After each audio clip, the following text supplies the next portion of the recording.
Assalamualaikum warahmatullahi wabarakatuh.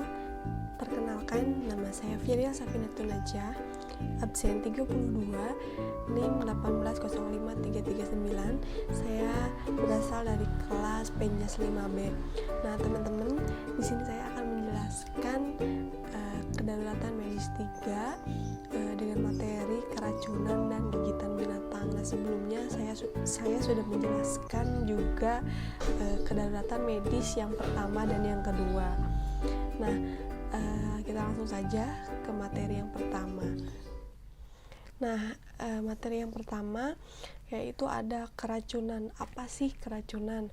Nah, keracunan itu adalah suatu zat yang masuk ke dalam tubuh kita, lalu dengan jumlah tertentu dan menyebabkan reaksi yang memang itu tidak sehat. Nah, lalu apa saja sih penyebab keracunan? Yang pertama, bisa dari obat-obatan. Lalu yang kedua, dari makanan atau minuman yang memang sudah kadaluarsa. Lalu yang ketiga, dari zat kimia.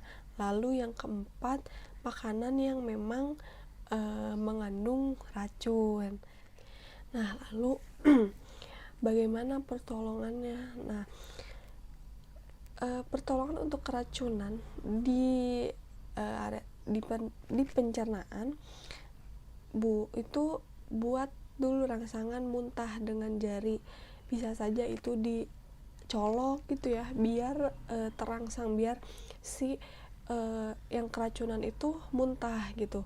Nah, lalu korban posisikan duduk condong ke depan. Nah, lalu yang kedua, si penolong atau kita sebagai penolong itu harus berada di dekat si korban atau di sampingnya. Lalu yang ketiga, kita kalau bisa itu menggunakan sarung tangan. Nah, lalu yang keempat, seperti tadi yang pertama, kalau misalkan memang dicolok itu memang gak bisa terus keluar, coba kedua kalinya gitu. Nah, lalu ketika si korban tidak sadar, bawa ke rumah sakit, karena itu kalau misalkan kita diamkan, tidak dibawa ke rumah sakit, kalau kita tidak bisa menanganinya, langsung saja bawa ke rumah sakit. Daripada kita panik menghadapinya, bawa saja langsung ke rumah sakit. Itu emang solusi dan pilihan terbaik. Nah, lalu keracunan melalui pernafasan. Nah, gejala-gejalanya bisa pernafasan merasa sesak, lalu kulit itu kebiruan, terus juga nafasnya berbau dan batuk gitu, batuk-batuk. Nah, itu kalau dari pernapasan itu bisa disebabkan gara-gara kita menghirup gas beracun atau memang kebocoran gas industri. Nah, lalu bagaimana sih pertolongan ketika keracunan melalui pernapasan? Yang pertama itu bawa ke tempat yang aman. Lalu kita harus menenangkan si korban agar nafasnya bisa teratur kembali. Jangan sampai ketika korban panik, kita pun ikut panik gitu ya. Setidaknya ketika korban panik, kita bisa menenangkan si korban.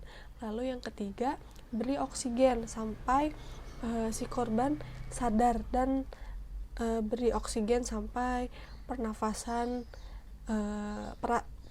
itu dirasa nyaman gitu oleh si korban. Nah, lalu ada keracunan melalui kulit. Nah, itu penyebabnya bisa disebabkan oleh zat kimia yang biasanya dari bahan pertanian. Lalu yang kedua, tanaman. Lalu bisa juga tersentuh oleh binatang gitu ya, bisa saja ulat bulu dan lain sebagainya lah. Lalu gejalanya apa aja sih? Nah, gejalanya yang pertama itu biasanya kulit berwarna kemerahan, terus juga bisa saja gatal, terus perih, nyeri gitu ya. Bahkan bisa saja si kulit melepuh gitu ya, seperti kebakar gitu kulitnya. Nah lalu kalau misalkan itu emang bener-bener parah, kita juga bisa shock gitu. Nah lalu bagaimana sih pertolongannya? Nah pertolongannya yang pertama itu buka baju si korban. Kalau misalkan emang ada di tangan gitu ya, buka saja tangannya gitu ya, lalu siram dengan air bagian yang terkena racun. Itu harus air bersih ya, jangan air kotor. Nah lalu arah menyiramnya dari bagian dalam keluar. Nah kalau misalkan memang kita tidak bisa, atau misalkan untuk lebih lanjutnya kita bisa bawa ke rumah sakit. Nah lalu materi yang kedua itu cara penanganan dan gejala-gejala ketika kita digigit hewan gitu ya. Nah yang pertama itu ada gigitan serangga. Nah gejalanya itu seperti apa sih? Nah jika racun dari sengatan serangga itu menjalar gitu ya, atau melebar, bisa saja itu urat menjadi kejang, lalu kepala menjadi pusing, terus juga kita bisa saja demam, berkeringat dingin, sesak nafas itu bisa saja, lalu misalkan muntah itu bisa saja terjadi. Nah lalu penanganannya bagaimana? Nah siapkan 6 siung bawang, lalu kita ulek gitu ya. Nah setelah diulek kita baluri ke bekas gigitan yang digigit oleh serangga itu, dibaluri saja, ditutup si lukanya seperti itu. Nah lalu kalau misalkan kita digigit sama ulat bulu nih, nah bersihkan dulu bulu-bulu yang memang menempel pada kulit kita, lalu gunakan garam dan minyak kelapa ya. Nah lalu oleskan pada bagian yang memang terasa gatal di kulit kita, lalu diamkan kira-kira setengah jam, lalu bilas, bersihkan pakai air bersih. Nah kalau misalkan tomcat, penanganannya itu kalau digigit tomcat nih ya, gunakan minyak goreng yang diaduk dengan garam dapur. Nah itu adalah penawar racun apabila digigit tomcat. Nah seperti tadi ulet juga kan kayak gitu ya, pakai minyak tapi minyak kelapa. Nah kalau ini minyak goreng. Lalu bagaimana ketika terkena pancet atau lintah? Nah itu bisa tuangkan alkohol atau bisa juga diolesi garam, terutama di bagian mulut lintah. Nah setelah lintah lepas, bersihkan luka menggunakan antiseptik dan tekan sampai pendarahan berhenti. Jadi tekan saja sampai pendarahannya memang sudah tidak terlihat atau memang sudah berhenti. Nah lalu ada gigitan ular. Nah gigitan ular itu memang ada yang berbisa dan ada yang tidak berbisa. Nah jadi kita juga harus mengenali gigitan ular terlebih dahulu gitu ya. Kalau misalkan ular berbisa itu biasanya sisiknya ada 2 baris. Kalau tidak berbisa itu sisiknya ada 2 baris. Lalu kalau misalkan ular berbisa itu sisiknya ada 1 baris sisik. Jadi kalau 2 baris sisik itu pokoknya jadi 2 belah gitu loh. Nah kalau misalkan berbisa itu tidak ada beberapa baris, jadi cuman 1 baris aja. Nah lalu ular dengan bisa rendah itu ciri-cirinya bisa bentuk kepalanya oval, lalu gerakannya agresif, cepat dan takut gitu pada musuh. Itu ular dengan bisa rendah ya. Lalu juga membunuh mangsanya itu dengan membelit biasanya gitu ya. Lalu ular yang bisanya tinggi itu bentuk kepalanya cenderung segitiga itu sempurna gitu ya. Lalu gerakannya lambat, tenang, dan si ular tersebut penuh dengan percaya diri gitu. dan biasanya ular tersebut beraktivitas pada malam hari gitu ya. Nah, lalu juga mempunyai taring yang bisa gitu, dan racun yang memang sangat mematikan gitu. Lalu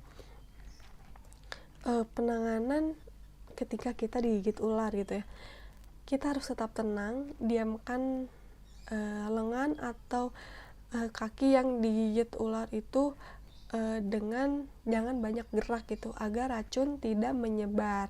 Nah, lalu lepaskan semua perhiasan yang menempel di badan kita, terus posisikan sebisa mungkin dan usahakan daerah gigitan tersebut itu lebih rendah dari jantung kita. Lalu bersihkan luka, tapi jangan disiram dengan air, dan tutup dengan kain bersih dan kering juga gitu ya. Terus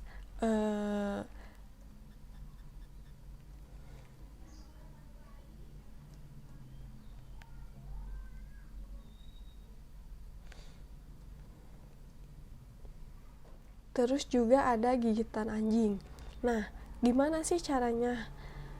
Kan biasanya kalau anak SD juga nih, biasanya suka dikejar-kejar anjing. Kalau misalkan dia digigit gimana, Bu? Misalkan.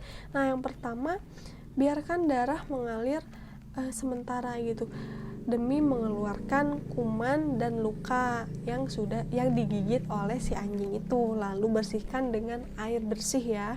Pokoknya setiap kita